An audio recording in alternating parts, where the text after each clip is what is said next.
Kwa wakati huu hebu tumkaribishe Ali Bakari Mufti kwa ajili ya kutuambia zilizobamba kutoka katika mitandao ya kijamii baada ya kuachana naye Aidan Mlimila. Mlikuwa mnaniteta au mnanisema? Yote kwa pamoja. Tunakuzungumzia. Yes. Mufti vipi? Alhamdulillah. Kwema ndugu yangu? Namshukuru Mwenyezi Mungu. Bwana naambia wa jamaa wewe utakuwa dalali. Hapana kwa kweli sidhani kama ninatosha huko. Ila ndugu yangu yule mwingine anaweza akakushawishi kwamba bwana uza nyumba kafungue biashara afu uje unaenda kulala kabisa. Yule mwamba wake lakini wakuzungumza. Mwamba anajua. Yes, ni kweli. Mmemtaja na bila shaka katika post ambazo tutazi tazama hapa haziwezi kukosekana kwake.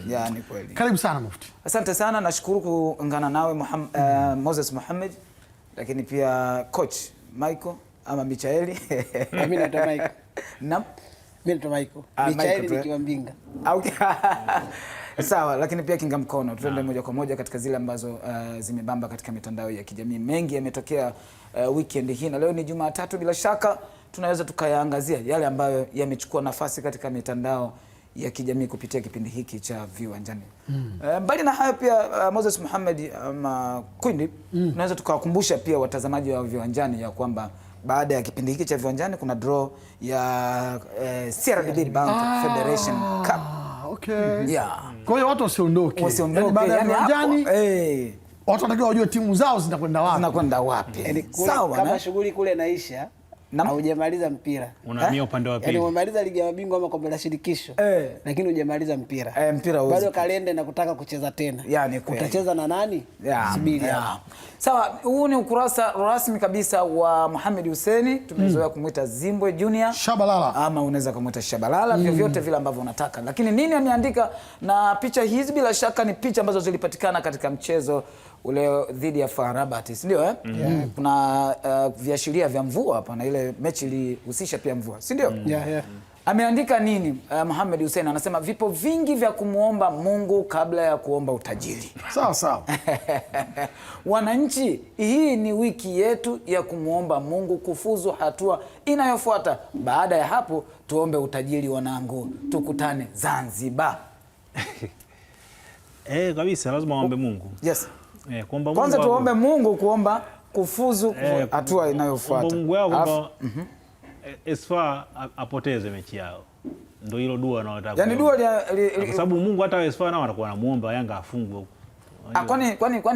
Kwani Yanga cha kwanza wanachotakiwa kiombe ni nini? Cha kwanza? Huyu bwana wao washinde lakini huyu bwana afungwe. Hao shawabili. Nataka cha kwanza Yanga ambacho wanatakiwa kumwomba ambacho nafikiri bila shaka Mohamed wao kushinda. Alafu ndo dua zingine za ndo ziamia sana. Alafu nafuata. Kwa sababu Rabat na wenyewe wana dua yao. Wanamuomba Mungu huyo. Wanamuomba Mungu asifungwe. Wanaomba yaani mchezo wasipoteze. Wanaomba sare. Wanaomba wasipoteze tu ule mchezo. Wasipoteze. Lakini kumekuwepo na ile tuseme notion ya kwamba katika mechi hizi za mwisho za kufungia makundi au michuano fulani huwa watu wanasema ili wale inakuwa kama vile sio muhimu. Hii inakujaje na kati mechi katika kundi inatakiwa ni mechi 6. Inakuwaje mtu mpaka anafikia hatua ya kusema labda kwa timu ile pale yule kwa sababu kafanya hivi hii kwake inakuwa sio muhimu. Kitu gani kinapelekea hivyo? Kwanza wanaangalia mazingira kwamba hii timu labda tayari imeshafuzu. Kwa hiyo hahitaji kujituma sana ili kupata matokeo ya kumpelekea hatua nyingine kwa sababu washamaliza. Kwa hiyo anaweza kaamua kuwapumzisha baadhi ya nyota wake ili apate matokeo nani. Kwa hiyo kingine imani hizo. Kila mechi ni muhimu, sio? Imani hizo. Kila mechi ni muhimu lakini unaenda pia na malengo. Objectives. Michael, kuna rekodi ya kwamba kuna hii mechi unaamini kabisa timu walicheza hivi ni kwa sababu kwao waliona kwamba sio muhimu. Huwa zinatokea. Kwa sababu unachojaribu kuangalia unakuta kuanzia kwenye squad selection. Mwalimu anaweza akawapa nafasi wale wachezaji ambao huku mwanzoni kwenye zile mechi ambazo walikuwa wanahitaji kushinda au wale regular starters kwenye kikosi anaweza akawapumzisha akawapa nafasi wachezaji wengine. Na ni kwa sababu hizi hatua makundi ni mechi ambazo nasema ni point accumulation. Unapata pointi ngapi ili kwenda kwenye hatua inayofuata. Kwa hiyo ukishafikisha lengo lako kama pointi zangu hizi zinanivusha kwenda kwenye hatua inayofuata, maana tayari unakuwa umeshamaliza shughuli yako. Ngoja nikwambie. Na dakika hizi 1, 2, 3 kwa ajili yako. hizi ukisikia usikiliza dua hizi maombi haya wapumalizika. Yes, twende katika posti nyingine. Ali Shabani Kamwe yeye ndio mbeba maono kwa maana ya kuyachukua kutoka katika timu na kuyapeleka kwa mashabiki. Sasa yeye kupitia ukurasa wake wa Instagram yeye ameandika, anasema mwambie na jirani yako Young African Sports Club sio tu kwamba Jumapili itashinda mechi na kufuzu, bali Yanga, tena kwa herufi kubwa sasa uko kwenye bali, Yanga itafuzu kwa kishindo. Tukutane Guantanamo. Tukutane Guantanamo. Tuwache muda. Tusiongeze maneno. Lakini kuna comment chini. Simwambia wapi. Simwambia ana dakika 3. Sawa. Mwache basi wapi. Kwa hiyo au utakuweka neno. Wewe tunaweka neno ya kwako. Kishindo hiki. Kishindo kimekuwa. Chini huko kuna comment bila shaka ni GA Jizi huyo. Jizi tunaweza tukasema hivyo. Ameamua kutia ufundi kidogo kwenye kuandika jina lake. Anasema mnatakiwa mshinde goli 3 bila kufungwa. Sasa sijui mnadhani Mashujaa kwa sababu Mashujaa walifungwa 6. 6 si 7. Lakini kuna mtu alishindwa kuwafunga. Haya sawa. Ulisema dakika chache. Sawa, twende katika posti nyingine na tunye. Hayo yote ni kuhusiana. Wewe weka vitu hivyo. Mlikuwa mnamtaja Ahmed Ali. Na nilisema ya kwamba kupita hapa bila posti ya Ahmed Ali itakuwa ni jambo la anasema watu wenye furaha tunarejea nyumbani. Baya ubwela.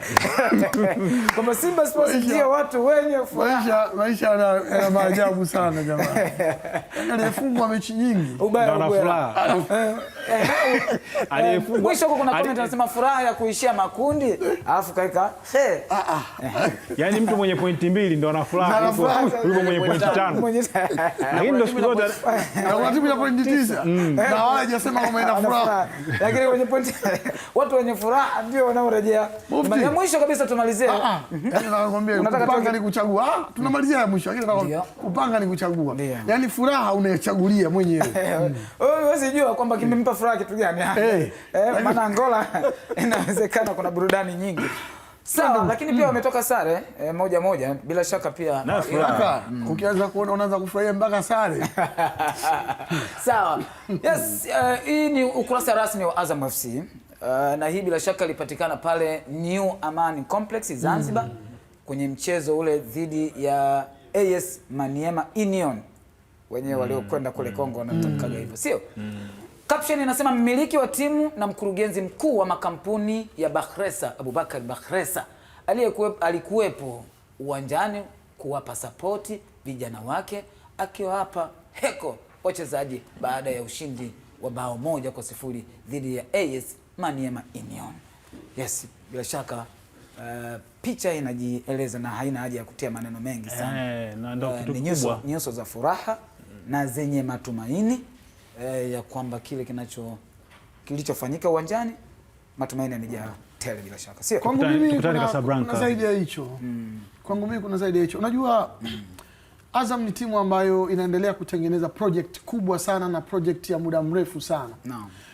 Upande mmoja unaweza ukaona ndio. Yawezekana kwamba Abubakar tajiri amefanya hivyo ama ameonyesha hicho katika maana ya kuonyesha furaha yake kwa ushindi. Lakini pia yawezekana anajaribu kutugea taswira kubwa zaidi kwamba ninachokiona tunachojenga katika project yetu ya muda mrefu ni kitu sahihi na kweli tunaelekea kule ambako tunakotakiwa kuwepo. Tunamaliza tu kwa picha tu. Bila shaka inaonekana vizuri. Never give up, calculator ndio mambo ambayo bila shaka na jasho linatiririka kweli kweli. Ni hapa sauti yapigwa sana. Wewe. Maelezo kuhusiana na hiyo picha wala tuyahitaji. Picha inajeleza. Jasho unaliona uliona. Ukitoka jasho shehe. Comment tu. Au tuwape pointi zetu 2 waongezee wavuke. Huyo ndo kaua kabisa. Asante sana. Shukrani sana Kinga Mkono pamoja na Michael Hiera. Na pia nikushukuru wewe ambao umekuwa nasi katika viwanjani tangu ilipotimu saa 3 kamili asubuhi. Leo hii tunalazimika kumaliza chini ya saa 6 kwa sababu tu tunakukaribisha tena katika draw ya kombe la shirikisho la CRDB ambalo punde litaanza baada ya sisi kuondoka. Tukutakia siku njema, lakini pia tukutakia ufuatiliaji mzuri wa vipindi vinavyoendelea kurushwa na Azam TV.